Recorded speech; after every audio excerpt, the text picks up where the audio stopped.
niku pun tak ancam Pak Prapto. Sok ben aku yen mantu rampungin tak kon nyondro. Wis tak ancam ya San. Nggih. Ora mungkin aku ngono. Siji Pak Lurah nek kagungan hajat kula ra diaturi MC. Ping pintu Pak Bayan kita niku nek mantu mboten ngaturi nyondro teng kula. Alhamdulillah rapopo warung ra bayaran. Wis tak ancam apa nggih.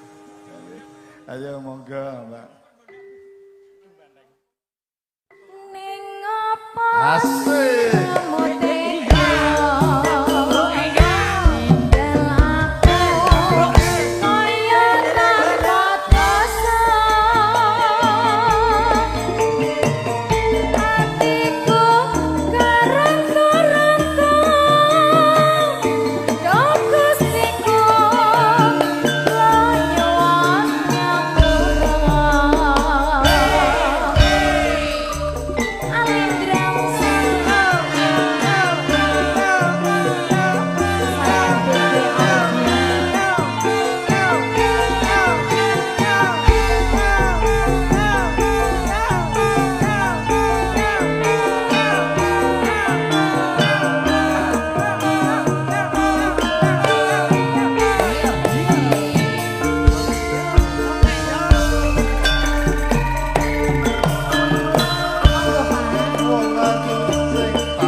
nom-nom ku lho ya. Yo golek kok sing penyanyi cilik ini ki. Welele mat. Cilik Pak, ngenten iki cilik to, Pak. Mas Mas Bayan kita nyanyi ngantek lali saire. Lah nggih. Namatke terus. Ngisor dhuwur, ngisor dhuwur. Monggo. Saur monggo. Ning apa sliramu